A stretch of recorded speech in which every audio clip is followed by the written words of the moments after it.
So I want to tell you about embryo transfer. On the day of embryo transfer, what you can expect and how it is done by us.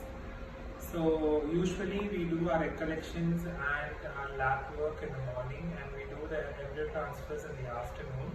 So we have adequate time before we thaw the embryos and then watch them grow and then transfer them in the afternoon. So on the day of embryo transfer, the patient usually finishes their brunch by 11:30, and after that they take only liquids. We don't usually use anesthesia because the procedure as such is very painless. And until and unless the patient is very apprehensive, or if previously the transfer was difficult, is when we would also use anesthesia. So regarding the embryo transfer, the patient comes in at 11:30, 12 and is on liquids only, and we do the transfer at around 2 to 30, etc. So regarding the transfer, for a good transfer to succeed, all we need are three things.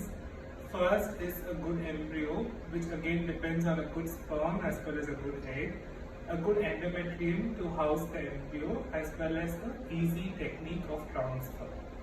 So with regards to the embryo, we always do a proper selection of embryo.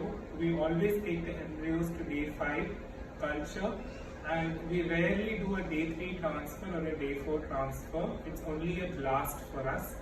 And we always do laser assisted hatching.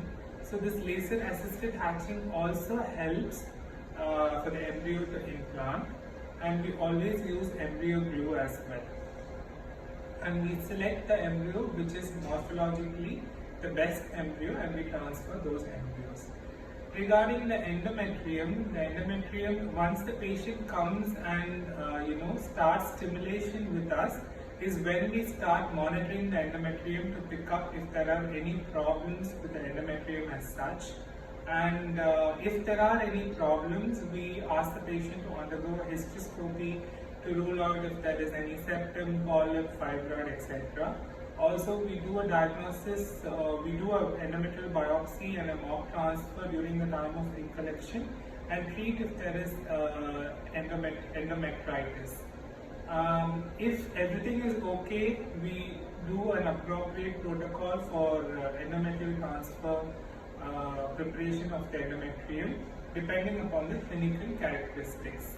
And unless and until we are very much satisfied with the endometrium, we do not transfer the embryos, which may mean that we may have a cycle cancelled as well.